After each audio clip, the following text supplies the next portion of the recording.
T-minus 10, 9, 8, 7, 6, 5, 4, 3, 2, 1, 0.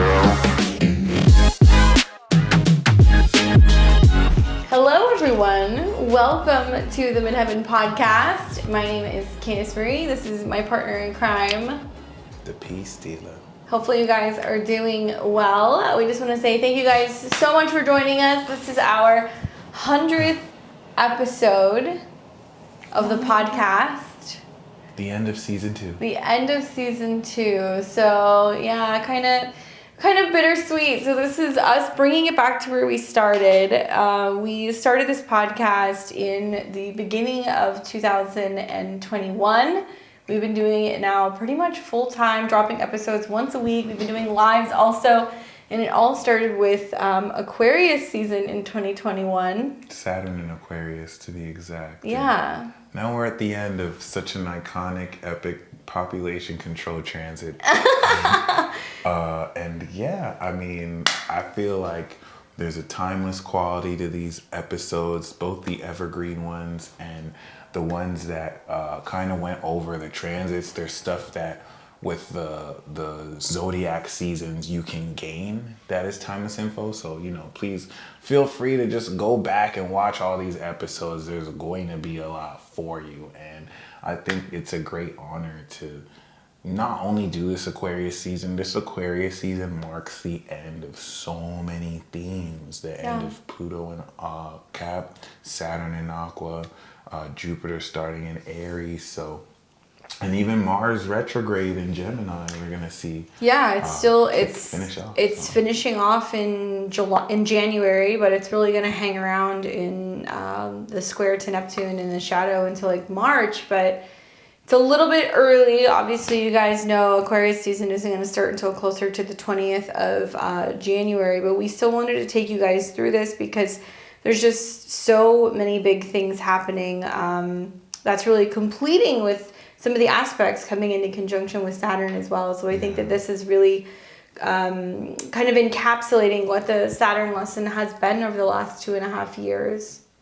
Which, if we take a closer look, had a lot to do with the collective strengthening of mandates and authoritative decision making that Saturn and Capricorn literally reset and reboot, while also strengthening community with you watching and connections with people aligned with knowledge you've compiled. This is strengthened knowledge, and I think with the third decade of Saturn in Venus, on Venus, in Aquarius, is definitely going to kick this off. I think the coolest thing about the Sun in Aquarius is that, given that this is knowledge we're coming into, that forward receptivity with Mars in Gemini, I think, is going to give us this sense of moving forward and knowing what we're doing finally.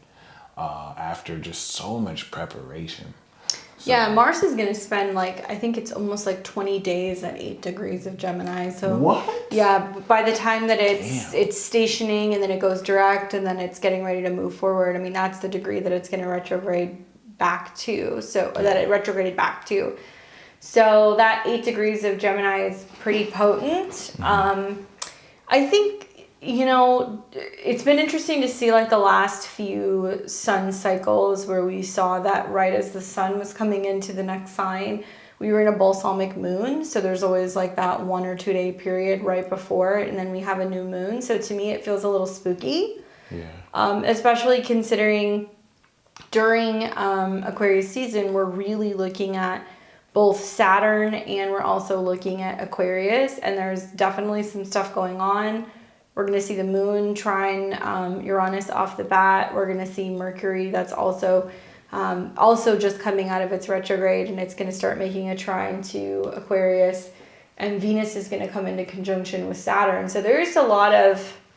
Mercury, Mars, quincunx, right? Mm-hmm. Oh no, I didn't. But yeah, that's very prominent. Mm-hmm. That happened several times throughout the transit. I think we saw I think it was Venus. I think Venus was quincunx Mars. Yeah. But actually, no, Mercury should, because it was retrograding in the same degrees. That part too. What do you think? What do you think about that? Well, personally, the King Kungs is subtle with Mercury because Mercury moves so quick. So this could be information that we process in a way that, in light of the retrograde, we'll reevaluate, obviously. But it's a weird angle here. So I think we'll be moving towards something that we're not aware is more relevant than it is at the moment. What I'm looking at is this Super Mario Kart booster with the Jupiter-Juno sextile and then trining Mars. So what do you feel about that sextile? Because that seems like Aquarius season is going to bring us the hugest boost coming towards that new moon. Yeah, for sure. I mean, I think the Sun sextile Jupiter is a nice one. It's a closing sextile, so it's kind of like in preparation before the Sun goes into Aries. And I'm really looking forward to in the spring. I don't know if I think it's sometime in mid-March, maybe mid-April, the Sun-Jupiter conjunction with that exalted Sun. I don't know. I mean, I think of like the last few times that like the Sun and Venus or Mercury came into conjunction with Saturn and Aquarius, and it was always very heavy. It was always very serious. There's like this sense of like having to elevate and get to the next step. Yeah. I'm liking the positivity and the optimism of the Sun sextile Jupiter. I think that it's a very short but sweet aspect. Yeah. I think it's going to get lost off the bat in this new moon that's going to be in Aquarius conjunct Pluto. And it's amazing that you mentioned the quality of it being a closing sextile, because I think the opening sextile in Gemini was around that 4-degree spot. And it's basically giving us the higher advanced knowledge of what we opened up in June. So that's going to be definitely pivotal. But what do you feel about starting the Zodiac season off with balsamic phases since like Libra season? It's spooky to me. It feels spooky. It feels weird. It feels like there's this real clearing and this need to wrap up. I think it, to me, has a very mutable energy feeling to it, because when we think of how mutable energy works, it feels like that there's something changing. I'm not crazy about the balsamic phase in Capricorn because obviously the moon's not totally thrilled being there. But I look at the sextile from the new moon in Aquarius to Jupiter, and then it's also got a trine to Mars. There's a lot of nice sextiles. The new moon sextile Jupiter, Jupiter sextile Mars. Seriously. Mars is going to trine the new moon. And it's very new. Yeah. All of the energy feels brand new. It feels very different. But that is the most extreme balsamic phase we're gonna have. Like, it's the extremeness of Pluto, and then boom, new. Yeah. So that's just like weird as fuck. Oh my god. But it's probably not gonna feel that way. And Uranus is closer to the nodes than we've ever seen it. So, well, and actually conjuncted at some point, but like in light of these squares. Because of the retrograde, it's close. Yeah. Mercury is going to be trining it too, so there's practical efficiency here. But I mean, this is a new cycle of knowledge we're stepping into with Venus so close to Saturn, which I think is going to begin a new financial cycle that can be great for the richer, or at least certain people who have their assets in order. This is going to be where we come into the knowledge of what the collective authoritarian figures in each country are ready to push us forward with and innovate our society with, because they have our best interests at heart. I think that Venus-Saturn conjunction is going to be very fascinating, considering we have seen it. This will be in Capricorn season, but we're going to see Venus square the nodes. So first Venus will square the nodes. That'll be in early January around the 10th. And then Venus comes into conjunction with Saturn, which is so important. I could go either way on that conjunction. I mean, it can either be like an empowering, committed, sealing the deal, people talking about launching businesses, getting married, engagements. I mean, it can be a blossoming, but you could have seen that also when Venus was in Libra this past fall with the trines. But it's a new Saturn-Venus cycle, so it's basically saying getting serious about the things that we love and we value, and that's really important considering the fact that Venus rules the North Node. So there's going to be some tricky things going on here. Venus that's going to square the nodes, Venus is going to square Uranus, and then Venus comes in a conjunction with Saturn. So it's fated situations in January in regards to leveling up with Aquarian themes, our relationships, our friendships, finding independence, who we're or what we're aligning with, the changes that has and the effects that it has on our resources and our values, the squares to Uranus and Taurus. And then eventually the conjunction to Saturn is kind of like that solidifying of the decisions that you've made. I can see a lot of like changes in friendships over politics, a lot of changes in goals in regards to money, lots of change in tech and big business with that conjunction. But it's definitely going to be felt. Gay marriage, interracial marriage. Oh yeah, definitely Venus and Aquarius for sure. Marriage in general, like there could be a new cycle of certain like rights, or I know there's some stuff being signed right now, but like the protecting of gay marriage and that stuff. But I think definitely the Venus square the nodes, the Venus square Uranus, we're going to hear more about just new and alternative fashion, lifestyles, ways of using money, relationships, all that stuff is going to apply. Crowdfunding, crowdsourcing. I think we'll see more of this when the moon comes into conjunction with Venus and Saturn on the 22nd, just after that new moon. So you might see a new app explosion too, or new artists that kind of, or new industry plans. That'll be fun. Yeah. So then that perfects, and then we're going to see the sun come into harmony with Mars. That moon square sun is definitely going to be iconic. The square to the nodes in Uranus is the first quarter square that's going to break through this new knowledge and ground it. We're going to start to see real evidence of these new concepts. So for that to happen with, Jupiter getting closer to Chiron is cool. But at this stage, by the time moon goes on Mars and Gemini, we will literally know how to act forward. So that'll be really interesting. It'll be nice to see an exalted Venus in Pisces. Venus is going to start coming into a sextile with the node. And we're also going to start seeing Venus come into a sextile with Uranus. So that'll be nice as well. You know what's very key about that? We did see Mars retrograde or Mars direct square Venus in Virgo. And I think that brought ahead like certain masculine, feminine debates.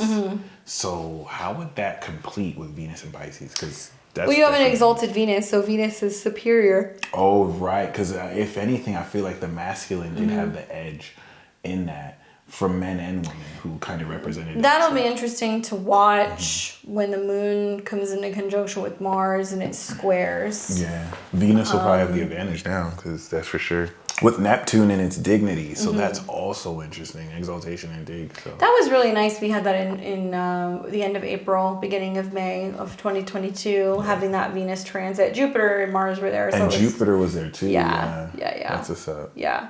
I think for the most part, I'm finally looking forward to see Mars doing something productive, right? Even when Mars stations, it's kind of in a sextile to Jupiter, which is great, but I'm really excited to actually see this Mars trine. It's like before it was just like lost. It's like it has all these ideas, but where can it move forward? And now it's like locked on.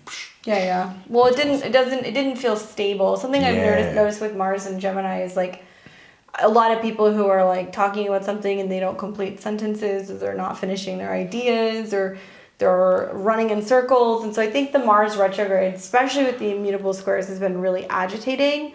So I'm just excited to see during Aquarius season, the Sun and Mars working together. We finally start to see something kind of coming into alignment, and also the sextiles to Jupiter while we have it. Obviously, Mars is still kind of in conjunct the South Node. So we're still clearing and getting rid of things, and learning how to communicate and kind of behave in different ways. Then we're going to see that full moon in Leo. It looks like that's going to be around 15, 16 degrees on February 4th. Oh no, it's the 5th. I take it back. So yeah, right around 16 degrees. And that's going to be on February 6th. What do you make of that? I was Square Uranus, exactly. Right. Almost exactly. Yeah, it's within a degree. Even though there's a trine to Jupiter and a square to Uranus, I don't know why I keep feeling this calm before the storm. If the storm is like Pisces, it changes everything and leads into Pluto. Right. So it's like, I think we're going to gain very bold reflection on, first of all, this is going to be the harvest of the new knowledge. So this is going to give us that courage to represent the collective, but there's that opposition to Saturn. So I feel like the square to Uranus is going to really change the game on introducing new loopholes in light of the nodes. And remember, this is going to have us harvest this new knowledge that we're going to apply in the storm of Pisces. And we're eventually going to have the Sun conjunction to Saturn. So this full moon is going to really break through and break out. Right. A lot of what wasn't understood, that in analysis of Moon and Virgo will confirm what we know. So yeah. I don't know. I think a full moon that's ruled by the sun square Uranus, moon square Uranus, there's definitely some emotional turbulence here. For sure. Yep. But I also am liking the fact that it's really highlighting what was 2 years of Saturn-Uranus squares. Yeah. So if you think back to 2021, you know, we had that 3 separate times. What was it, like February, June, and December? Similar angles, similar squares. Obviously, a Sun square Uranus day is a day where anything goes, but a full moon is really encapsulating the importance of, yes, it's a full moon, emotions are high, people are going to be dramatic. But Leo is about the heart and the happiness and creativity and anything in regards to our own personal pleasure, in opposition to the sun, and then it's going to be in a square to Uranus. Yeah, it's Then you have the sun in its detriment, right, and then the moon where the sun should be. This is not an easy full moon by any means. I mean, the moon's going to trine Chiron. Really, could be knowing too much too. Oh yeah. And then being depressed about what's. But see, the beautiful thing about that is Pisces teaches you faith and hope. Oh, but not if it's all manipulated and a lie, so. And there's not really enough going on in Pisces quite yet. Yeah. So that's an interesting full moon that to me really, especially being at a degree, 16 degrees deals with money. And remember, it's not going to be until the end of Pisces season in Aries that Saturn switches and Pluto switches. So Aquarius and Capricorn, Aquarius and Pisces is literally the conclusion arc. Like this is going to be the reflection of the past 2 years. You're going to finally be able to process 2020 and 2021. And you may not like what you process. Oh my God. You might be like, oh, that's what happened. Yeah. Damn. And then the moon in Virgo is like, for real. And it's like, oh. So yeah. So you've got Mercury coming into conjunction with Pluto, Lord of the South Node. So that's interesting. We've got Mars and Venus that are in a square. It looks like they're going to square, well, they're kind of within range. Oh, no, I'm going by the hours. Hello. I was about to say. I'm like, where are they not squaring? So yeah, it's going to be more of a square here. So the 4th and the 5th of February during the full moon, so Mars being a square. And then we're going to see Mercury come into conjunction with Pluto, and that's going to be around looks like it's going to be around the 10th. Interesting. So deep secrets that are kind of being exposed that are coming out, document data dumps maybe, especially considering the fact that Mercury went retrograde basically short of Pluto. So at this point, the shadow is over, but it hits Pluto. So I'm thinking like there's something that was being held back. Like the government didn't want to say, oh, we're going to, up taxes, or, oh, this is going to be this new law. There's something that we're going to find out about, that we're going to hear about, that's about laws, boundaries, limitations, borders, something like that, because that's what you see at the tail end of Capricorn. Right around the time that then we have the Sun coming into conjunct with Saturn, Venus coming into conjunct with Neptune. We've got personal planets, Mercury, Sun, and Venus, coming into conjunction with outer planets in the 3rd decan. So what does that tell you? That personally and collectively or all like, wait, what is this information? What do you mean we're going to have limitations? But why? Venus Neptune is make the sacrifice, or it's about health, or it's about peace, or it's going to be something like that. So the conjunction of Mercury and Pluto is happening around the 10th. Which it's so important you mentioned the 3 outer planets at the last third decan. This is the final end of this like narrative that we've been dumped on.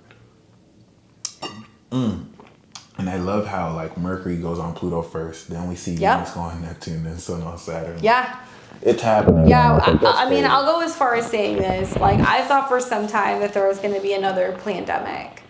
And Saturn coming into Pisces, that's going to become a new normal. I think Pluto going into Aquarius is that it doesn't have to be a pandemic per se. I think it's going to be more environmental. Yeah.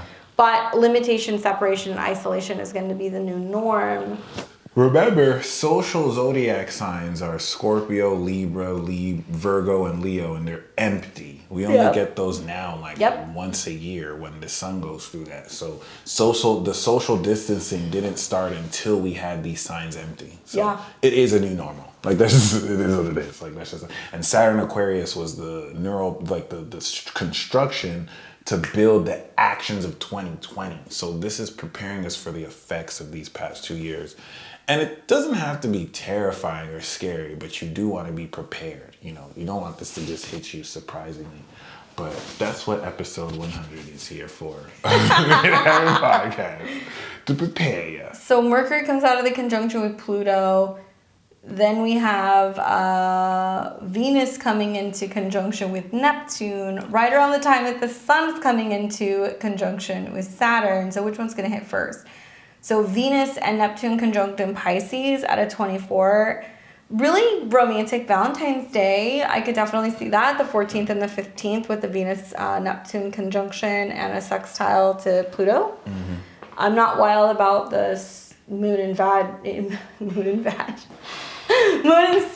That was the best. Vegetarian. That was the best. Vegetarian. That was probably appropriate. The Moon and Sag coming into a square with Neptune and Venus. That could be a lot of very high passionate promises in the moment that won't even last beyond 24 hours. It's like a 48-hour Valentine's Day. As soon as it goes into Capricorn, like post-nut clarity. Oh.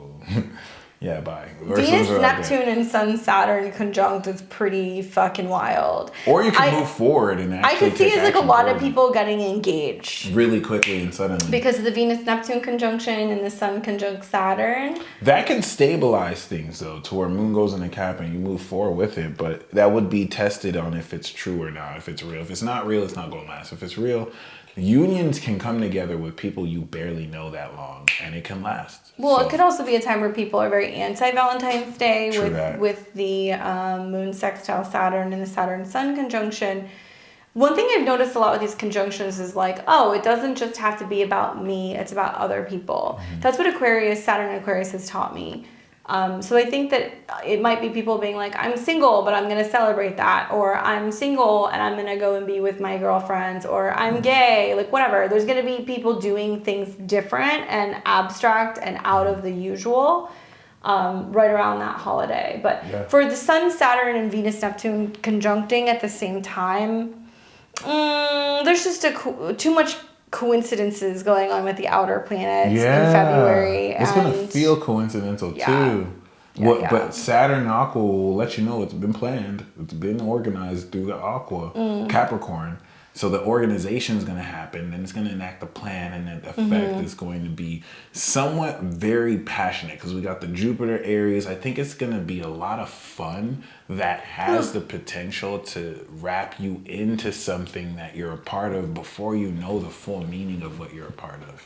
You know what I'm saying? But it's like you join a subscription service that you don't know is going to bill you more than you expected. You know. I also just think like the Sun conjunct Saturn is just like a serious day on tap. I mean, it's a day that's just, you know. With the Moon in Capricorn at that? Yeah. Ruling Saturn? Like, that's crazy. Yeah. And it's balsamic. Again. Oh, God. Again. Yeah. But this is the last Sun-Saturn conjunction we're going to see in Aquarius because in March we're going to see Saturn go into Pisces. So it'll be interesting to see that happen in the late degrees, because it's kind of like the full, like, 27-9 numerology. Blossoming, basically, of like what the whole Saturn lesson has been. Oh my God. I forgot. I didn't know that was going to be at 27. Damn. That's my 10th house cusp. That's a pretty significant day. So you're going to have that. I'm also liking the fact that we're also seeing that Mercury is coming into a sextile with Jupiter. Venus is losing its conjunction to Neptune. Then the Sun spends its last day on the 18th in Aquarius. Venus goes from exaltation to detriment. Yeah. That sucks. Well, that's just how Pisces to Aries works. Fantasy! But it's going to be interesting, though, because Venus will come into conjunction with Jupiter, and the dispositor is Mars. Alyssa Sharp considers Venus and Jupiter to be the new age husband and wife. She feels Juno is a cuck, but Venus and Jupiter That's funny. So Venus and Jupiter, not the moon. No.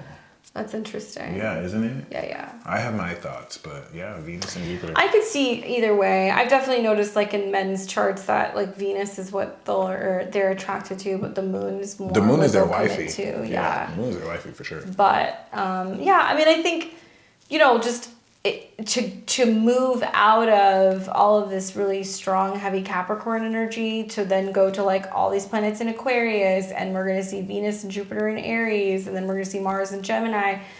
There's going to be a lot of fire and air elements in the skies, which is going to be about action, communication, information. It's much more masculine. It's much more linear. Yeah, I mean, that's literally the last day. And what's interesting is, in my opinion, like, when Saturn leaves a sign, he leaves a gift. So we touched on this a little bit, but Saturn's not going to leave until closer to March. Obviously, this will be Pisces season. But both Saturn and Mercury will be at 29 degrees on March 2nd. And then Mercury goes into Pisces, and then Saturn days later goes into Pisces. So, all of the conjunctions to Saturn in Aquarius, I feel like, are very important. It doesn't make a difference if it's the Sun or if it's Mercury or if it's Venus.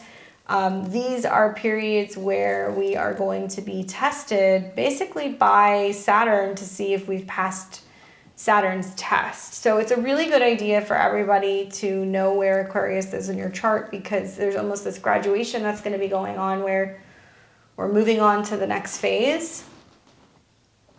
So we talked about the new moon, obviously. So it's going to be the early degrees of Aquarius, and then the full moon is going to be mid degrees of Leo. No other major transits are happening. I mean, we're going to see that planets are going to start moving into Pisces. Obviously, finally Mars is kind of waking up, but that's really the long and short of it. And it doesn't sound like a lot, but it's a lot. To have all of these personal planets touch on Saturn, I think it's important. Especially considering the fact that Saturn has not been through these degrees yet. I think Saturn retrograded at 26 or 27 degrees. So now Saturn's covering territory that he has not covered yet. And it'll be when the Sun is there, when Mercury is there. The new normal when it comes to technology, the environment, groups and communities and networks. There might be new laws that are passed in regards to social media. Oh, yeah. Yeah, is what I'm kind of anticipating. But you know what? This is where I feel like fringe networks like Parler, Truth Social, Twitter, which isn't fringe but might as well be. It's like, now that Uranus is coming out the second decan, you're going to start to see alternatives that weren't competing with mainstream, compete with mainstream. Yeah. And eventually be the new mainstream. Yeah. So, yeah. Yeah, it'll be interesting to see how this happens. I mean, obviously we're not doing Pisces season, but I will just say that as Pisces season is kind of happening, it's an extension of Aqua, basically. Yeah, I mean, it is an extension of that. The effects of it. And we're going to have to wait until, the Sun and Mercury come out of the conjunction with Neptune. But if you watch as Mercury and the Sun are conjuncting Neptune, it's still squaring Mars. So Saturn goes into Pisces after the full moon in Virgo. That's deep. Yeah, and then we have Mercury and the Sun and that new moon in Aries, but now Saturn is going to be in Pisces. And so then Pluto goes into Aqua. yeah, I just see a lot more people taking action or, you know, being a little bit more kind of independent or entrepreneurial or what have you in Aries season. Trust me when I say, guys, by March 21st, 2023, you will see the end of your world. See, we're Pluto Scorpios. We don't give a fuck about this shit. Yeah, we're just we're waiting just for burn this it all shit. down. Yes. For those of you born before then, it's the end of your world. You're gonna see the. Remember that Pluto Cancer soldier who was crying, seeing, right? Like he was seeing everything he fought for dying. Like it's over. Yeah. Pluto Leos, it's over. Yeah. That's all I gotta say.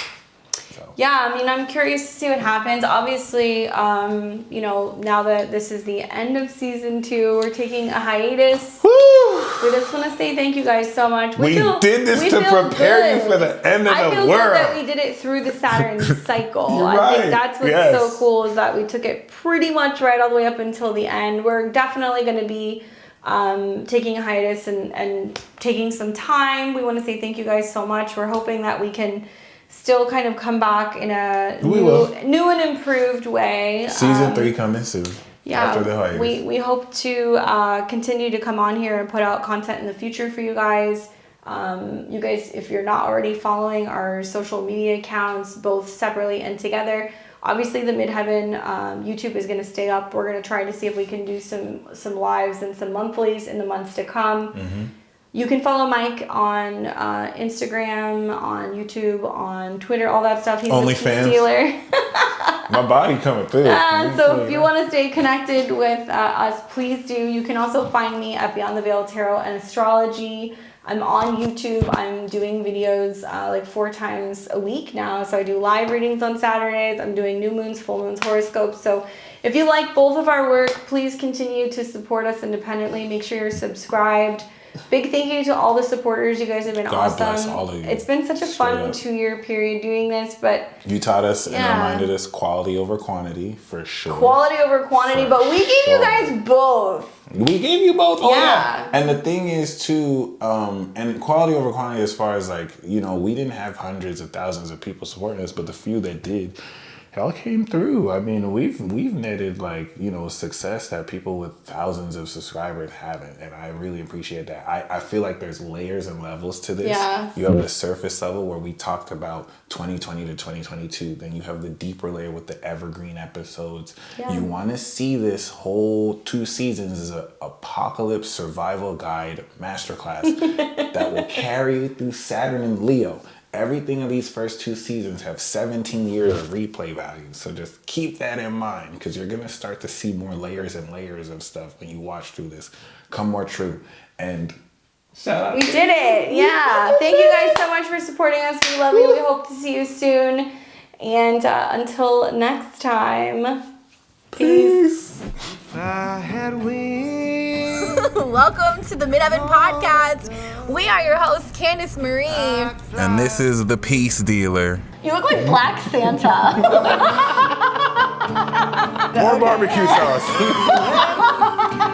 Extra crispy chicken.